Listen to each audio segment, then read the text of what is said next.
Shalom, saudara yang kasih Tuhan Yesus Kristus. Malam hari ini kita kembali akan belajar firman Allah, di mana materi hari ini dari Keluaran pasal 28 dan 29. Keluaran 28 dan 29 itu bercerita tentang Musa diminta Tuhan untuk mempersiapkan Harun dan anak-anaknya menempati jabatan imam bagi bangsa Israel. Nah, kelengkapan-kelengkapan apa yang harus dipersiapkan Musa untuk pentahbisan Harun dan anak-anaknya sebagai imam besar dan pelayan-pelayan Tuhan di dalam kemah suci, tempat di mana Tuhan bertemu dengan orang-orang Israel, umat pilihannya. Kita akan membaca beberapa ayat firman Tuhan dari pasal 28 dan 29 ini. Namun terlebih dahulu, mari kita minta terang Roh Kudus, minta tuntunan Tuhan supaya apa yang kita pelajari persis seperti apa yang Tuhan mau. Kita hampiri Dia, kita rendahkan hati kita di hadapan Tuhan. Kita tinggikan namanya.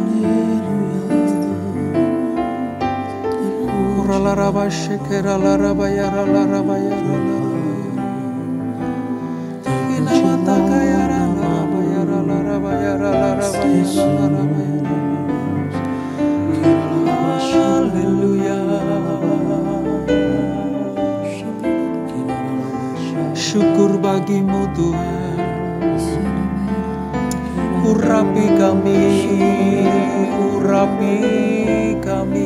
Tuhan.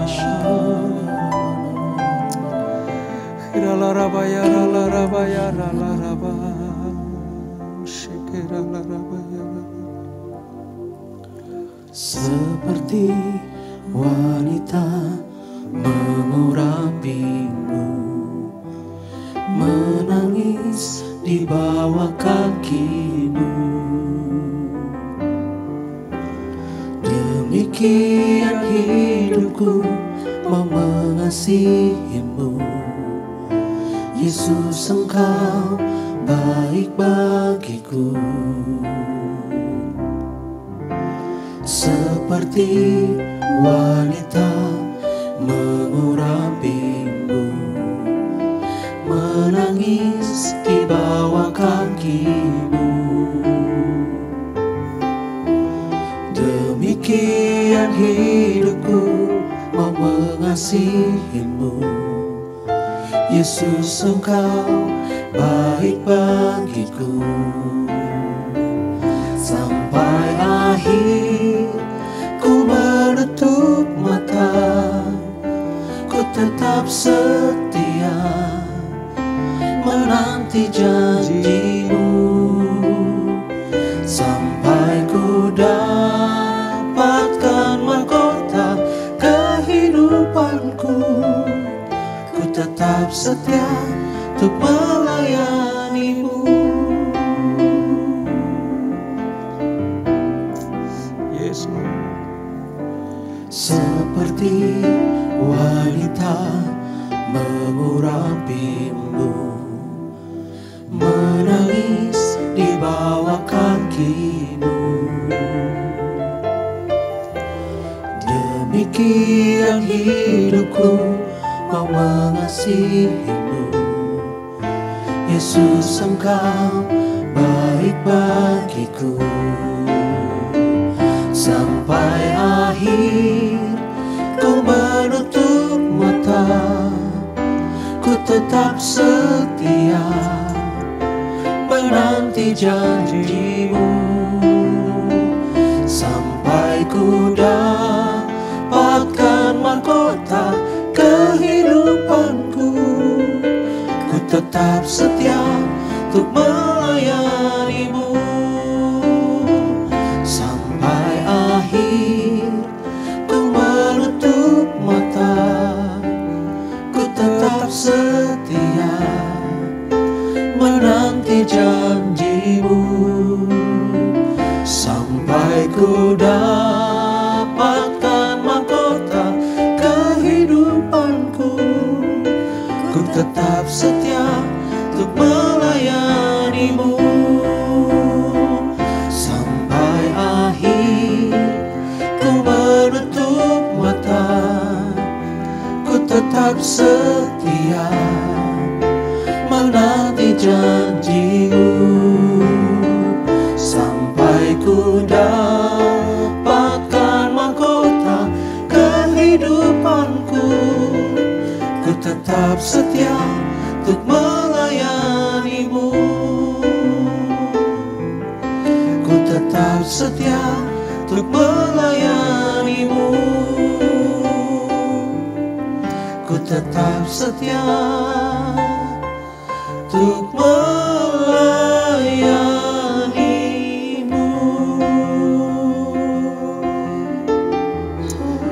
Ini kami Tuhan,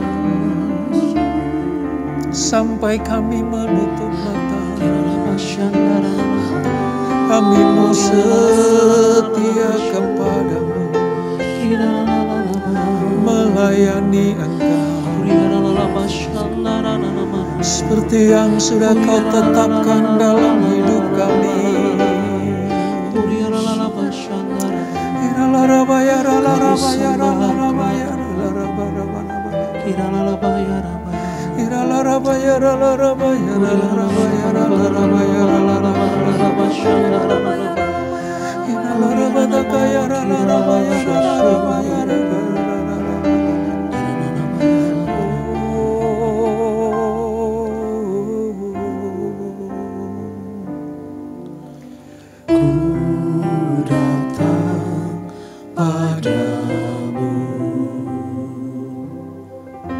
sujud di hadapan-Mu, ya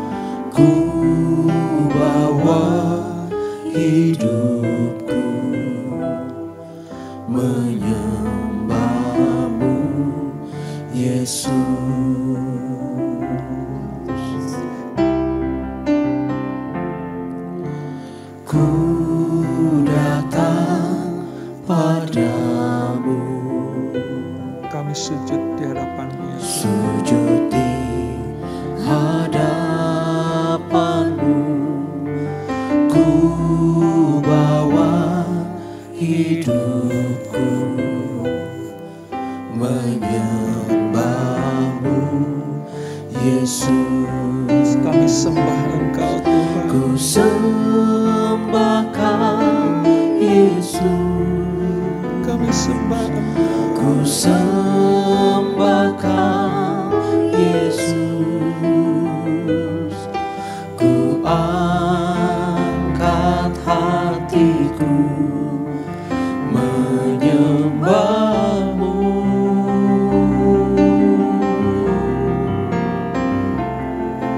Ku sembahkan Yesus. Ku sembahkan Yesus. Ku angkat tanganku menyembah-Mu.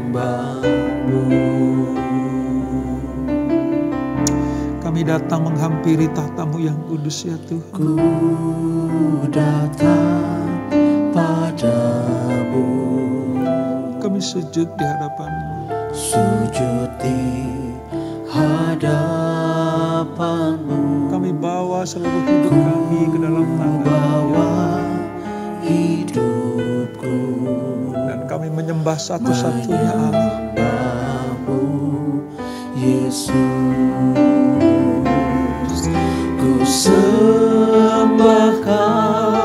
Yesus. Ku sembahkan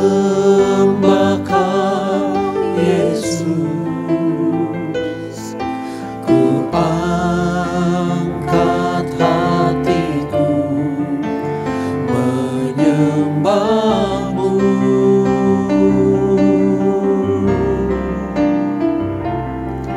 Ku sembahkan Yesus. Ku sembahkan Yesus. Ku angkat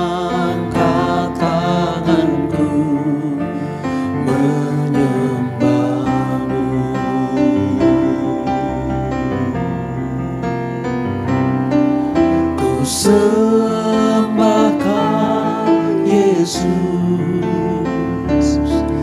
ku sembah Kau Yesus, ku angkat hatiku menyembah-Mu.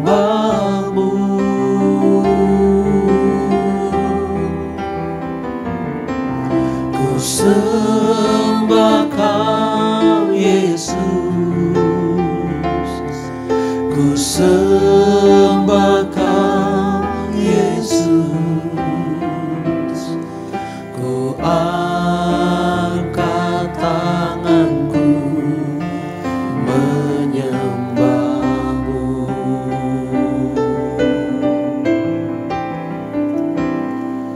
Ku angkat tanganku menyembah-Mu.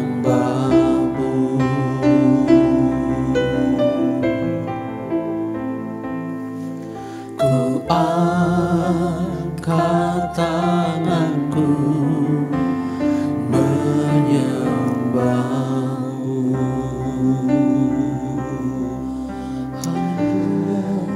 Kami mengangkat hati dan tangan kami ya Tuhan, menyembah Engkau satu-satunya Allah, satu-satunya Tuhan yang benar, yang kami kenal di dalam Yesus Kristus. Terima kasih Bapa. Terima kasih untuk hadirat-Mu yang menyembuhkan, hadirat-Mu yang menguatkan, hadirat-Mu yang memberkati kami semuanya. Tiba saatnya kami akan belajar firman-Mu. Mari Roh Kudus urapi kami. Ajar kami mengerti setiap kehendak Allah untuk kami lakukan dalam hidup kami. Jamah kami Tuhan, jamah kami. Roh Kudus, bekerjalah. Kami siap dibentuk menjadi bejana yang indah. Di dalam nama Yesus, mari yang siap belajar firman Tuhan, mari sama-sama kita katakan, amin, amin. Pembelajaran kita sampai kepada Keluaran pasal 28 dan kita gabung menjadi satu dengan pasal 29. Mengenai pakaian imam dan pentahbisan Harun. Saudara, apa perlunya atau apa pentingnya kita belajar tentang pakaian imam dan nanti sampai kepada pentahbisan Harun? Perlu kita ketahui bahwa Allah yang memimpin bangsa Israel keluar dari Mesir supaya bangsa Israel, umat pilihannya, anak-anaknya ini masuk ke tanah perjanjian, tanah yang penuh dengan susu dan madu, tanah yang dijanjikan Allah, dikeluarkan dari perbudakan untuk diangkat jadi anaknya, umatnya yang terberkati. Allah menetapkan sebuah aturan-aturan. Sejak dari Gunung Sinai, di mana Tuhan memberikan perintah-perintah hukum-hukumnya kepada bangsa Israel lewat Musa, maka Harun dan anak-anaknya yang sudah ditetapkan dan dipilih oleh Tuhan untuk menjadi keluarga imam, mereka harus mempersiapkan diri dengan baik. Sebab apa saudara? Sebab hubungan antara Allah Israel dengan umatnya, yaitu umat Yahudi, umat Israel, itu bukan hanya sekedar hubungan antara manusia dengan Allah yang akan menurunkan berkat-berkat jasmani saja. Tetapi dalam hubungan yang luar biasa ini saudara, Tuhan ingin juga bangsa Israel memiliki kehidupan rohani yang benar. Memiliki kehidupan iman yang benar. Oleh sebab itu, Musa yang memimpin ya secara kebangsaan Israel ini, tetapi dalam hal keimanan, iman bangsa Israel, maka Harun dan anak-anaknya itu yang terpilih. Walaupun nanti firman datang kepada Musa lalu sampaikan kepada Harun, tetapi jabatan keimaman itu jatuh ke Harun.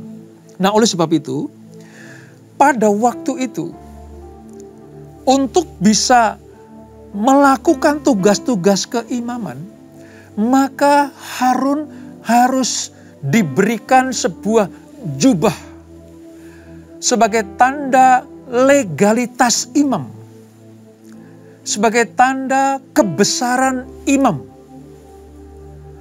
bahwa Harun dan anak-anak hanya yang boleh melayani Tuhan di dalam kemah suci yang Tuhan perintahkan untuk didirikan. Di mana Harun bukan hanya secara rohani saja dibekali, tetapi juga secara jasmani. Yang membedakan antara umat dan imam itu juga harus dipersiapkan. Nah, dalam hal ini adalah pakaian imam, saudara. Itu lambang dari keagungan, lambang dari kebesaran yang dari Tuhan disampaikan kepada umatnya lewat Harun dan anak-anaknya. Oleh sebab itu, mari kita baca beberapa ayat, ya. Tidak semua ayat kita baca. Sebagai pengantar kita buka di dalam Keluaran 28 ayat 1 sampai dengan ayat yang ketiga. Perjanjian Lama halaman sekitar 89. Demikian firman Tuhan, Keluaran 28. Mengenai pakaian imam. Engkau harus menyuruh abangmu Harun bersama-sama dengan anak-anaknya datang kepadamu dari tengah-tengah orang Israel untuk memegang jabatan imam bagiku. Harun dan anak-anak Harun, yakni Nadab, Abihu, Eleazar, dan Itamar. Haruslah engkau membuat pakaian kudus bagi Harun, abangmu, sebagai perhiasan kemuliaan. Saudara perhatikan itu. Jadi bukan hanya jabatan yang melekat pada diri Harun dan anak-anaknya, tapi juga pakaian yang akan membedakan antara umat dan pemimpin agama pada waktu itu. Ya, jadi ini perhiasan kemuliaan. Ayat 3. Haruslah engkau mengatakan kepada semua orang yang ahli yang telah kupenuhi dengan roh keahlian, membuat pakaian Harun untuk menguduskan dia, supaya dipegangnya jabatan imam bagiku. Ini saudara, atribut keimaman Harun itu bisa terlihat di dalam pakaian yang sedang dikenakannya. Dan terhadap pakaian yang dikenakan Harun, Allah tidak main-main. Allah tidak main-main. Dari sini kita belajar. Dari segi apapun juga, selama itu hubungannya dengan Tuhan dan umatnya. Selama itu tentang kemah suci. Selama itu tentang cara-cara menghampiri Allah dalam pujian dan penyembahan. Bahkan urusan atribut sekalipun, urusan pakaian sekalipun, Tuhan tetap mau yang terbaik. Terbukti di ayat yang kedua tadi dikatakan, haruslah engkau membuat pakaian kudus bagi Harun abangmu sebagai perhiasan kemuliaan. Perhiasan kemuliaan. Karena apa, saudara? Karena Harun itu representatif dari Tuhan kepada umat dan dari umat kepada Tuhan. Tidak mudah, saudara. Tidak gampang untuk menjabat imam seperti Harun dan anak-anaknya. Sampai-sampai Allah harus mempersiapkan dengan baik. Sampai-sampai Allah harus mendandani, Allah harus memperlengkapi Harun dan anak-anaknya supaya kehidupan, pelayanan, pekerjaan sebagai imam besar pada waktu itu berkenan kepada Tuhan. Dan luar biasanya lagi di ayat yang ketiga, haruslah engkau mengatakan kepada semua orang yang ahli. Yang ahli. Kata yang ahli di sini artinya yang betul-betul memang menguasai bidangnya untuk mempersiapkan, mungkin menjahitnya, mungkin memasang atribut pakaian imam, itu yang ahli. Yang tidak diperkenankan. Ya. Bukan hanya ahli untuk membuat atau mempersiapkan pakaian imam, tetapi juga yang dipenuhi dengan Roh Allah. Dikatakan di ayat ketiga itu, yang telah kupenuhi dengan roh keahlian, membuat pakaian Harun. Coba saudara bisa bayangkan bagaimana Allah betul-betul detail, betul-betul serius. Sampai dengan pakaiannya pun Allah mau yang terbaik, yang ahli. Dan bukan hanya ahli atau cakap, tetapi juga dipenuhi dengan roh keahlian. Oleh sebab itu saudara, di dalam setiap jenis pelayanan kita, di dalam setiap jenis pelayanan kita, entah itu di gereja, entah itu di komunitas-komunitas, ya, selama ada hubungannya dengan hal-hal keimanan kita, maka sesuatu harus dipersiapkan dengan baik. Itu yang pertama. Yang kedua, harus dilakukan oleh orang yang dipilih Tuhan. Yang ketiga, diperlengkapi dengan perlengkapan-perlengkapan ilahi. Dan yang keempat, semuanya itu dipersiapkan oleh orang yang betul-betul ahli, terampil di bidangnya. Sudah bisa bayangkan, ketika bangsa Israel mempersiapkan ini, mereka sedang berhadapan dengan Allah yang kudus itu. Allah yang maha kudus itu. Detil-detilnya, ukurannya, panjangnya berapa, lebarnya berapa. Semuanya dipersiapkan dengan setepat-tepatnya, presisi. Dalam hal ini kita bisa memetik pelajaran. Melayani Tuhan tidak bisa main-main. Melayani Tuhan bukan hanya atas kehendak atau pikiran manusia saja. Tapi melayani Tuhan harus betul-betul mendapatkan langsung petunjuk dari Tuhan. Dipilih Tuhan, ditetapkan Tuhan, dan diperlengkapi Tuhan. Oleh sebab itu kalau saudara sedang dipilih Tuhan, saudara sedang dipersiapkan Tuhan untuk menjadi pelayan-pelayan Tuhan, imamat yang rajani, bangsa yang kudus, umat kepunyaan Allah. Saudara harus betul-betul serius, saudara harus betul-betul sungguh-sungguh. Kalau dari pihak Allah sungguh-sungguh, maka dari pihak kita juga merespon dengan sungguh-sungguh juga. Jangan asal-asalan. Ya, bisa saja Musa membuat pakaian asal-asalan untuk Harun. Musa bisa menetapkan ukurannya asal-asalan kepada anak-anak Harun untuk jubah dan pakaiannya. Tapi Musa nggak mau. Dia minta langsung dari Tuhan seperti apa dipersiapkannya. Bahkan Tuhan sudah mempersiapkan para ahli di bidangnya. Pelajaran yang kedua, untuk urusan kerajaan Allah. Untuk urusan kerajaan Allah. Tuhan sudah menyediakan ahlinya. Yang diurapi. Yang dijamah. Untuk apa sih saudara?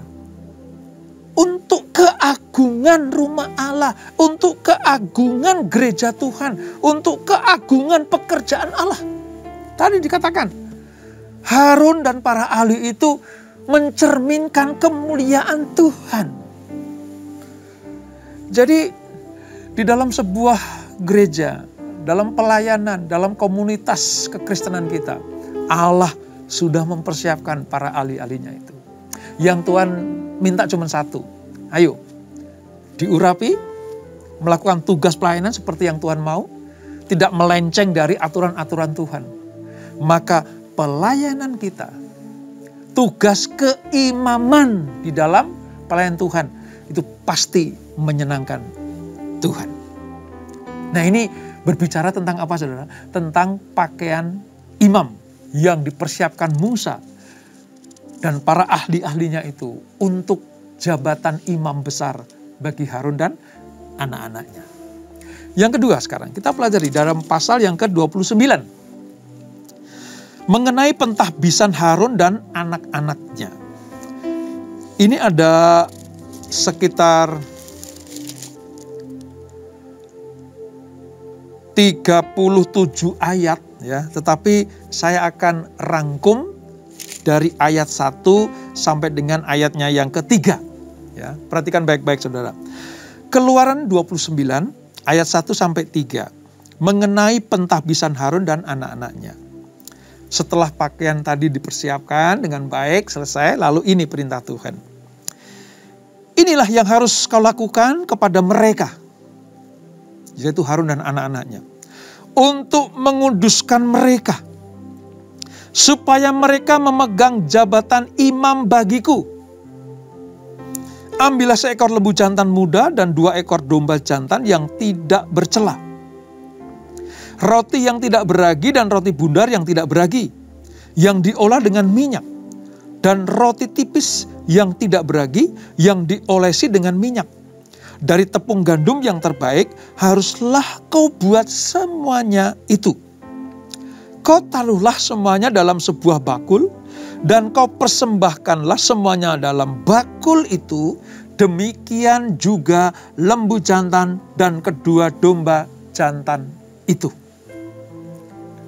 Saudara lihat, untuk urusan pakaian imam, seperti yang saya jelaskan tadi, seperti yang kita pelajari tadi, Allah detil dipersiapkan oleh para ahlinya. Nah, setelah atribut selesai, setelah jubah selesai, Allah memerintahkan kepada Musa untuk apa? Untuk mentahbiskan Harun. Tapi sebelum mereka resmi menjadi imam-imam bagi bangsa Israel, harus ada persembahan. Tujuannya apa? Untuk menguduskan Harun dan anak-anaknya. Inti dari pasal 29 dari kitab Keluaran adalah pengudusan para imam sebelum melakukan tugas-tugasnya. Ada sebuah upacara atau inaugurasi.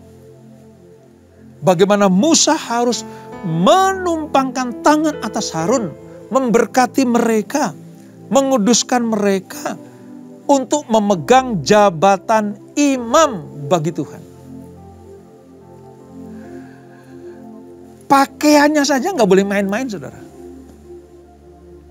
Apalagi yang memakai. Atribut keimaman saja itu nggak boleh sembarangan. Apalagi yang mengenakannya. Allah betul-betul serius mempersiapkan masalah iman bangsa Israel, masalah kepercayaan bangsa Israel, masalah penyembahan, masalah ibadah, masalah korban-korban yang akan diunjukkan kepada Tuhan. Allah mempersiapkan dengan luar biasa. Oleh sebab itu, mari, hai para imam-imam Allah, orang-orang yang ditunjuk Tuhan, yang dipilih Tuhan, ditetapkan Tuhan untuk menjadi pelayannya.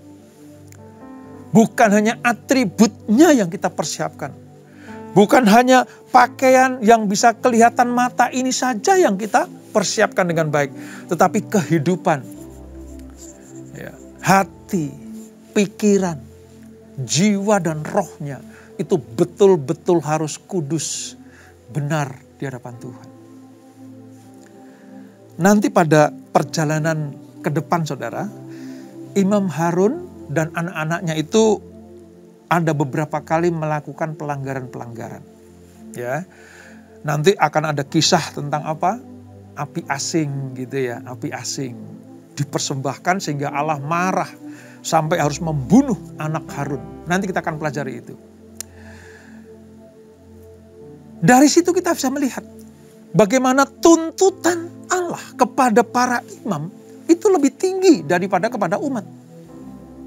Oleh sebab itu mereka harus betul-betul pada posisi kudus, pada posisi dibenarkan, pada posisi dilayakkan, pada posisi diperbolehkan Tuhan untuk melayani Allah dan umatnya.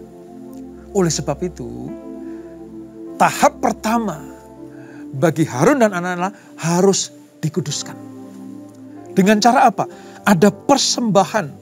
Ada mezbah persembahan yang harus dikeluarkan dari binatang lembu dan kambing domba itu lewat darahnya. Ingat saudara, setiap kita belajar di dalam perjanjian lama tentang darah korban, itu artinya kekudusan, pengudusan, dan penghapusan segala kesalahan. Ada korban yang disembelih, darahnya itu ditampung, lalu dipercikkan, itu lambang pengudusan, lambang pembenaran, kelayakan, supaya apa? Ada pengampunan atas dosa-dosa dan kesalahan. Saudara bisa bayangkan, seorang Harun dan anak-anaknya yang akan menjadi perantara bagi umat Allah dengan Allah, mereka harus pada posisi yang kudus. Ini manusia biasa, Harun tuh manusia biasa, anak-anaknya juga manusia biasa. Ya. Makanya dia perlu dikuduskan sebelum memimpin upacara pengudusan. Karena nanti setelah Harun dan anaknya bertugas menjadi imam di kemah suci, nanti Harun dan anak-anaknya yang diizinkan Tuhan ada di lingkungan dalam kemah suci itu. Yang menyembelih, yang menampung darah korban, memercikkan entah di ruang maha kudus maupun di mesbah-mesbah. Itu dilakukan oleh Harun dan anak-anaknya. Tapi sebelumnya dia harus pada posisi suci, kudus, dan dibenarkan. Ini saudara. Pelajaran yang dapat kita petik dari ini adalah kalau saudara sudah dipilih Tuhan, sudah diangkat Tuhan menjadi alat kemuliaan Tuhan, sudah ditetapkan menjadi pelayan-pelayan Tuhan, ya, ingat, bukan hanya atributnya saja yang harus benar-benar layak di hadapan Tuhan, tapi juga dalemannya, artinya hati, jiwa saudara, pikiran saudara, perkataan saudara, bahkan tingkah laku kita juga perlu dikuduskan Tuhan. Dan hari ini kita belajar dari Keluaran pasal yang ke-28 dan 29. Baik pakaian maupun yang memakainya harus kudus di hadapan Tuhan. Nanti pada perjanjian baru semuanya ini terwakili oleh Tuhan Yesus Kristus. Dia imam besar sekaligus korbannya. Pakaian keimaman Yesus tidak seperti yang dikenakan oleh Harun memang. Tidak seperti yang dikenakan oleh Harun. Tetapi fungsi pelayanannya itu menyempurnakan pelayanan Harun dan anak-anaknya. Kalau pada posisi Harun kan harus ada korban yang disembelih. Bukan Harun dan anaknya yang disembelih. Tapi kambing, lembu, sapi disembelih. Tapi pada diri Yesus Kristus, dia sendiri, darahnya sendiri, darah Yesus sendiri yang dijadikan sebagai korban. Korban. Yang menyucikan bukan hanya pakaiannya, bukan hanya atributnya, tapi darah Yesus itu menyucikan semua dosa manusia. Wow, luar biasa. Kalau kita mengingat Tuhan Yesus, ya, kita betul-betul harus mengucap syukur padanya, saudara. Kalau kita belajar, makanya kenapa Bible Study itu mengupas seperti ini, saudara harus tahu bagaimana Yesus Kristus menjadi penyempurna atas korban, persembahan, ibadah, mesbah pada zaman Israel di padang gurun. Kalau kita hidup sekarang ini, pada zaman anugerah ini, kita tidak perlu mempersiapkan jubah seperti yang Harun miliki. Kita tidak perlu menyembelih anak kambing domba, lembu sapi, burung tekukur. Sebab semuanya terwakili oleh Tuhan Yesus. Oleh sebab itu, cintai Yesus. Cintai Yesus, kasihi Dia. Hormati, mengucap syukurlah atas karya-karya keselamatan lewat Tuhan Yesus. Maka kita akan dilayakkan. Kita akan diberikan kesempatan kepada Tuhan. Untuk apa? Untuk menikmati hadirat, berkat, dan jamahan kasih-Nya. Hari ini kita belajar, yuk selain pakaian yang kita miliki harus benar, sopan ya saudara. Zaman sekarang ini harus sopan, benar ya. Lalu mencerminkan naturnya Allah gitu ya. Bukan hanya pakaian saja, tapi juga tingkah laku kita, perbuatan kita, pikiran kita, pelayanan kita semuanya harus mempermuliakan nama Tuhan. Karena seperti Harun disebut sebagai imam bagiku, kata Tuhan. Demikianlah kita semuanya imam bagi Tuhan di masa-masa perjanjian baru ini. Kita tundukkan kepala. Bapa di surga, terima kasih untuk pelajaran pada malam hari ini. Kami mengerti sekarang mengapa kami perlu membaca, merenungkan di dalam Keluaran pasal yang ke-28 dan 9 ini. Sepertinya gak penting bagi kami. Tapi kalau kami dalami, kami selami, kami renungkan dan kami pikirkan betapa Allah yang disembah oleh Allah Abraham, Ishak dan Yakub, yang olehnya Musa diutus dan Harun ditetapkan, adalah Allah yang betul-betul kudus, Allah yang serius, Allah yang mempersiapkan detil-detil setiap kehidupan anak-anaknya. Sampai pakaian imam pun diperhatikan oleh Tuhan. Dan pentahbisan Harun dan anak-anaknya harus dilakukan. Kami belajar dari ini ya Tuhan. Kalau kami terpilih, dipercaya Tuhan menjadi pelayan-pelayan Tuhan, imamat yang rajani, bangsa yang kudus, maka bukan hanya pakaian kami saja yang sopan, bukan hanya pakaian kami saja yang mencerminkan kemuliaan Allah, tapi terlebih daripada itu, hidup kami, pikiran kami, hati kami, pelayanan kami harus mencerminkan kekudusan dan kemuliaan Tuhan. Ampuni kami ya Tuhan kalau kami sering main-main, tidak serius dengan hal ini. Ampuni kami kalau kami tidak mempersembahkan pelayanan yang berkenan kepada Tuhan sebagai imamat yang rajani. Ampuni kami Tuhan, ampuni kami semuanya, supaya kami dilayakkan. Tahirkan kami Tuhan, tahirkan anak-anak-Mu, tahirkan para imam-imam-Mu. Biarlah berkat Allah turun atas kehidupan kami. Berkati anak-anak-Mu, berkati keluarga demi keluarga. Berkati para imam di keluarga, di dalam gereja, di dalam komunitas, semuanya diberkati Tuhan. Berkati para pemimpin kami, berkati para imam-imam yang di atas kami, semuanya diberkati Tuhan. Terima kasih Bapa, kami percaya umat yang Kau kasihi selalu melakukan apa yang Tuhan perintahkan dan selalu mendapatkan rahmat, anugerah, dan kasih setia dari Tuhan Yesus Kristus. Sebelum kami berpisah, kami siapkan hati kami terima berkat yang daripada-Mu. Kekasih-kekasih Kristus arahkan hatimu kepada Tuhan. Terimalah berkat kasih anugerah dari Allah Bapa yang berlimpah-limpah di dalam anaknya yang tunggal Tuhan Yesus Kristus. Dan persekutuan yang manis dalam Roh Kudus menyertai kita semuanya. Mulai hari ini sampai Maranatha, Tuhan datang yang kedua kali menjemput kita semuanya. Dibawa masuk dalam perjamuan kawin anak domba. Menikmati kemuliaan kekal sampai selama-lamanya. Yang diberkati, sama-sama kita katakan amin. Tuhan Yesus memberkati.